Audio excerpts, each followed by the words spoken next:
Hello student, आज हम लोग देखेंगे केमिस्ट्री 10th क्लास का केमिस्ट्री यानी रसायन शास्त्र का चैप्टर नंबर 2 अम्ल भस्म तथा लवण, जिसमें हम लोग पिछले वीडियो में देख चुके हैं हम लोग क्या सोडियम क्लोराइड, जिसको हम लोग क्या बोलते हैं साधारण नमक देख चुके हैं, जिसमें हम लोग का हेडिंग था क्या कि कुछ उपयोगी लवण, तो उसमें से एक हम लोग देख चुके थे क्या सोडियम क्लोराइड।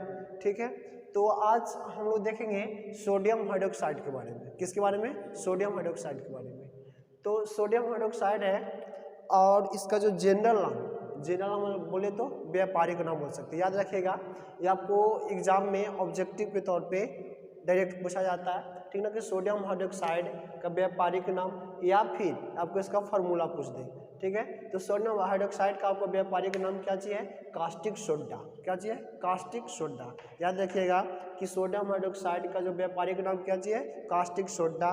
या फिर आपसे पूछ देगा डायरेक्ट कास्टिक सोडा के फार्मूला लिखिए, ऑप्शन दिया रहता है, तो क्या आपको इसका फार्मूला होगा NaOH। याद रखिए, यानी सोडियम हाइड्रोक्साइड। Na फॉर क्या होगा? सोडियम, OH यानी कि हाइड्रोक्साइड। तो इसके बाद जो हम लोग हेडिंग दे के रखे हुए हैं, देखिए इसको क्वेश्चन एग्जाम में इस टॉपिक से आपको 3 टाइप से पूछता है। या तो पहला पूछ दे कि सोडियम हाइड्रोक्साइड के बनाने की विधि को लिखें, दूसरा आपको पूछ देगा कि सोडियम हाइड्रोक्साइड के उपयोग को लिखें। ठीक है, तो हम लोग देखते हैं सबसे पहले हम लोग क्वेश्चन जो है राइज हुआ है और हम लिख चुके हैं, लिख के रखे हुए हैं। क्यों? क्योंकि जो पिछला जो सोडियम क्लोराइड वाला जो वीडियो था वो आपको बस उसका ये समझाने में ही चल गया था, आपको कितना देरी 22 मिनट चल गया, जो कि कुछ लॉन्ग हो गया था, तो जो कि लेंदी टाइप का लगने लगता है। तो इसलिए हम क्या कर दिए कि पहले लिख के रख चुके हैं और इसके बाद फिर आपको वो समझा दे रहे हैं। ठीक, तो देखते हैं, और आपको नोट्स एकदम इसी टाइप से बनाना है। ठीक है, जो क्वेश्चन आपको लिखा हुआ है इस टाइप से आपको क्वेश्चन नोट्स में बनाना है, ताकि आपको किसी अगला से नोट्स मांगने की जरूरत नहीं पड़े। ठीक, तो देखते हैं क्या सोडियम हाइड्रोक्साइड के बनाने की विधि को लिखें। तो सबसे पहला तो ऑब्जेक्टिव में भी आता है, याद रखिएगा कि सोडियम हाइड्रोक्साइड को किस विधि द्वारा बनाया जाता है? तो क्लोर एल्किल विधि द्वारा। किस विधि द्वारा? क्लोर एल्किल विधि द्वारा। तो सबसे पहला पॉइंट है क्या कि सोडियम हाइड्रोक्साइड को क्लोर एल्किल विधि द्वारा बनाया जाता है। ठीक, ये पहला पॉइंट हो गया। सेकेंड है क्या कि इस विधि में सोडियम क्लोराइड को संतृप्त जलीय विलयन को, ठीक ना, इस विधि में सोडियम क्लोराइड के संतृप्त जलीय विलयन को विद्युत अपघटन किया जाता है। विद्युत अपघटन करने का मतलब क्या हुआ कि आपको इलेक्ट्रिक करंट की सहायता से आपको इसमें विद्युत अपघटन की क्रिया जो कि फर्स्ट चैप्टर में पढ़ना था उसमें बताया गया है। ठीक है, जिसमें क्या करते हैं, जो सेकेंड हम पॉइंट में लिखे हैं, तो सोडियम क्लोराइड यानी कि NaCl को जलीय विलयन को, यानी कि उसमें पानी में उसको घुला करके हम लोग क्या करते हैं, उसका विद्युत अपघटन करते हैं। ठीक है, जिसको हम बोलते हैं इंग्लिश में इलेक्ट्रोलाइसिस। क्या बोलते हैं? इलेक्ट्रोलाइसिस बोलते हैं। ठीक, तो इसमें जब इसका विद्युत अपघटन किया जाता है तो क्या होता है कि बोला सोडियम क्लोराइड के जलीय विलयन में आपको क्या जो होता है, आपको सोडियम आयन और कौन होता है आपका क्लोरीन आयन। ठीक है, कौन कौन? एक सोडियम आयन होता है जिसको Na बोल रहे हैं, और दूसरा क्या चाहिए आपका क्लोरीन आयन, जो कि आपको नेगेटिव होता है, इस पर कैसे होता है आपका पॉजिटिव होता है। तो आप क्या बोल रहे हैं कि सोडियम क्लोराइड के जलीय विलयन में सोडियम आयन और क्या जो होता है क्लोरीन आयन विद्यमान होते हैं। फिर नेक्स्ट में आपको है क्या कि विद्युत अपघटन से क्लोरीन आयन ऑक्सीकृत होकर एनोड पर क्लोरीन गैस देता है, तथा आपको जो सोडियम है, सोडियम आपको क्या जो होगा कि कैथोड पर, कहाँ? कैथोड पर आपको सोडियम धातु देगा, यानी कि सॉलिड के रूप में। किस रूप में? सॉलिड रूप में। तो आप लिखे हैं यहाँ तक, आप इसको नोट डाउन कर सकते हैं। क्या लिखे हैं कि विद्युत अपघटन से क्लोरीन आयन ऑक्सीकृत होकर एनोड पर क्या देगा? क्लोरीन गैस देगा। याद रखिएगा, और जो क्लोरीन गैस है इसका भी हम लोग उपयोग करते हैं, और इसका उपयोग हम लोग लिखेंगे, कारण कि पिछला बार एग्जाम में क्लोरीन गैस का उपयोग पूछा था कि बताइए कि सोडियम हाइड्रोक्साइड के द्वारा प्राप्त, या फिर क्या लिखे, सोडियम क्लोराइड को जब हम ये विद्युत अपघटन करते हैं और उस समय क्या प्राप्त होता है? क्लोरीन गैस प्राप्त होता है, उसका उपयोग को लिखिए। ये डायरेक्ट क्वेश्चन पूछा गया है। ठीक, तो ये क्या होता है, आप जब विद्युत अपघटन करते हैं किसको? सोडियम क्लोराइड को, तो आपको क्या प्राप्त होता है? आपको एनोड पर, किस पे? एनोड पर आपको क्लोरीन गैस मिलेगा, और जो आपको कैथोड है, कैथोड पर क्या बोलो? सोडियम आयन मिलेगा, जो कि सॉलिड ग्रुप में होगा। ठीक है, यहाँ तक आप इसको नोट डाउन करिए, फिर इसके आगे हम आपको लिख के दे रहे हैं। ठीक, तो लिखिए, या फिर आप स्क्रीनशॉट भी ले सकते हैं। तो यहाँ तक हम लोग देख चुके थे।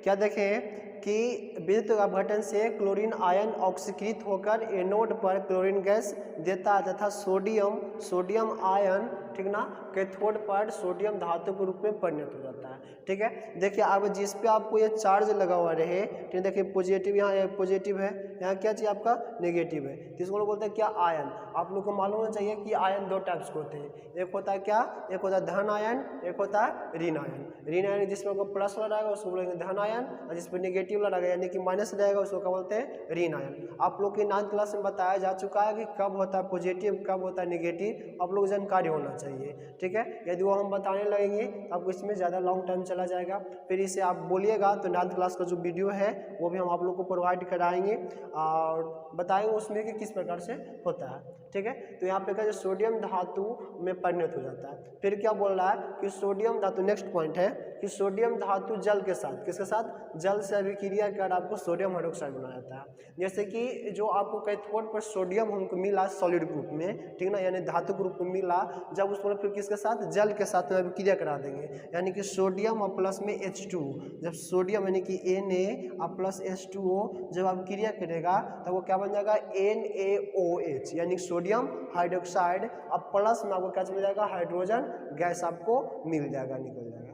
ठीक है, तो इस प्रकार से हमको सोडियम हाइड्रोक्साइड फाइनली प्राप्त होता है। इसके बाद देखिए आप जो हाइड्रोजन गैस मिल रहा है इसका भी कुछ उपयोग है। ठीक है, तो हम लोग इसमें अभी जो लिखेंगे इस टॉपिक के बाद हम लोग 3 उपयोग लिखेंगे। पहले तो सोडियम हाइड्रोक्साइड का उपयोग तो लिखना जरूरी ही है, सेकेंड क्या, क्लोरीन के गैस का उपयोग लिखेंगे, क्लोरीन गैस का उपयोग, और फिर जो थर्ड है क्या, हाइड्रोजन गैस का उपयोग। ये तीनों उपयोग हम लिखेंगे और फिर आपका ये टॉपिक क्या होगा, द एंड हो जाएगा। लेकिन इससे पहले देखिए आप लोग को इसमें हम एक बनाए वीडियो किसके ऊपर, संतुलित करने के लिए, आप इसको बैलेंस कर सकते हैं। अब ये देखिए सोडियम कितना, 1 है, इधर सोडियम कितना, 1 है, चलो ये तो ठीक है।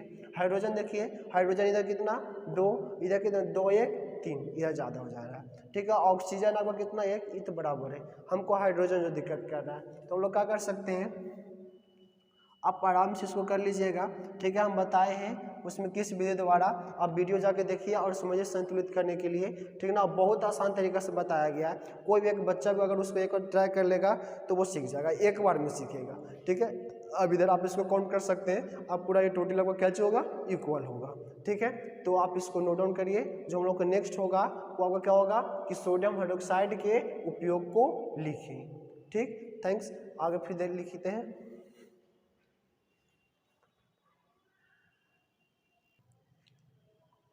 चलिए, तो हम नेक्स्ट देखते हैं। नेक्स्ट क्या है, सोडियम हाइड्रोक्साइड के उपयोग क्या चाहिए, इसको देखिएगा यहाँ पर लिखा है, इसका उपयोग हम लोग साबुन तथा अपमार्जक बनाने में किया जाता है। और इसी को हम लोग कास्टिक सोडा के भी हम लोग एक नाम से और जानते हैं, वो दे तो उसको बोलते हैं क्या, धोवन सोडा। क्या बोलते हैं, धोवन सोडा। बताइए कि साबुन अपमार्जक यूज करने मतलब जैसे साफ करने वाला होता है कुछ ना, जिसको बोलते सर्फ बोल सकते हैं, सर्फ होता है, ठीक ना, उसको बोल सकते हैं। तो क्या बोला, इसका उपयोग साबुन तथा अपमार्जक बनाने में भी किया जाता है। सेकंड, इसको कागज बनाने में किया जाता है। थर्ड क्या, प्रयोगशाला में अभिकर्मक के रूप में भी किया जाता है। तीन उपयोग किसका, सोडियम हाइड्रोक्साइड के उपयोग है। या आप तीनों आप उपयोग इसको याद रख सकते हैं। ठीक, पहला क्या, साबुन तथा अपमार्जक बनाने में, दूसरा कागज बनाने में, और थर्ड क्या, प्रयोगशाला में अभिकर्मक के रूप में। ठीक है, और इसके बाद देखिए जो अभी सोडियम जब किसके साथ, जल के साथ, यानी कि H2O के साथ, H2O के साथ में जब अभिक्रिया कर रहा था तो क्या निकल रहा था, हाइड्रोजन गैस। तो उसका उपयोग क्या, तो सबसे पहला इसका उपयोग क्या, वनस्पति तेल का हाइड्रोजनीकरण कर उन्हें वनस्पति घी में परिणत करने में। जो वनस्पति तेल होता है, जैसे मान लिया जाए कि जो पेड़ वगैरह से जो तेल मिलता है ना, जैसे नारियल का तेल हो गया, या फिर मान लिया जाए कि और अलग तरीके से जो हम लोग का तेल मिलता है, तो उसको वनस्पति घी करने मतलब बोल सकते हैं डालडा, समझते हो, डालडा। ठीक ना, तो उसको बनाने में हम लोग इसका उपयोग करते हैं, किसको, हाइड्रोजन गैस के इसको उपयोग करते हैं। ठीक है, एक उपयोग। दूसरा इसका उपयोग क्या होता है, हाँ, सेकेंड हाइड्रोजन का आपको उपयोग क्या था, हैबर विधि द्वारा अमोनिया बनाने में। ठीक, अब देखिए नेक्स्ट है और जो लास्ट क्या आपका है कि क्लोरीन गैस का उपयोग, क्या चाहिए, क्लोरीन गैस। क्लोरीन गैस का उपयोग हम लोग क्या क्या चीज़ में करते हैं, तो बोला कि कपड़ा एवं कागज को विरंजित करने मतलब कि रंगने में, क्या चीज़ में, रंगने में। जैसे कपड़ा हो गया या आपको कागज हो गया तो उसको रंगने में हम लोग क्या चीज़ का उपयोग करते हैं, क्लोरीन गैस का उपयोग हम लोग करते हैं। सेकेंड बोला क्या, कीटाणुनाशक होने के कारण पेयजल को शुद्ध करने में। जैसे हम लोग जो अभी आजकल देखते होंगे एक पाउडर आता है क्लोरोफॉर्म का या जो फिर क्लोरीन का जो पाउडर होता है, ठीक ना, देखना कि रोड वगैरह पर सब उजला उजला गिरा देता है, या फिर आप रेलवे स्टेशन पर जाइए तो वहाँ पर जब जहाँ पे ज़्यादा गंदगी होता है वहाँ पे पाउडर को मार देता है। तो क्या चीज़ का पाउडर रहता है, वो आपको क्लोरीन का ही पाउडर रहता है, ठीक है, उसमें मिक्स रहता है, क्लोरीन का ही कुछ रहता है, तो आपको क्या किया जाता है, छिट जाता है, ताकि वहाँ पे जो कीटाणु वगैरह वो क्या हो, मर जाए, ठीक है। या फिर जो हम लोग पीने के लिए यूज़ करते हैं, पानी गंदा हो जाएगा, ठीक है, जहाँ देखना गाँव घर में आपको कहीं कहीं जो तालाब वगैरह रहता है तो उसमें दवाई छिड़का जाता है, ठीक है, तो वो क्या चीज़ होता है, आपको कीटाणुनाशक, उसमें क्लोरीन होता है, क्या होता है, क्लोरीन होता है। तो जो जब पानी यदि गंदा हो जाए, हम लोग पीने लायक जो पानी है तो उसको शुद्ध करने के लिए हम लोग किसका उपयोग करते हैं, क्लोरीन का, ठीक है। और लास्ट क्या है, विरंजक चूर्ण बनाने में। विरंजक चूर्ण के बारे में आगे बताया जाएगा, नेक्स्ट हम लोग इसी चैप्टर में आएगा विरंजक चूर्ण के बारे में, वो हम लोग बताएंगे। यहाँ पे आपका क्या, सोडियम हाइड्रोक्साइड खत्म होता है। फिर हम लोग नेक्स्ट वीडियो में और अगला टॉपिक देखेंगे। और अगर वीडियो अगर अच्छा लगे तो ज़्यादा से ज़्यादा शेयर करें और चैनल को सब्सक्राइब करें। थैंक्स।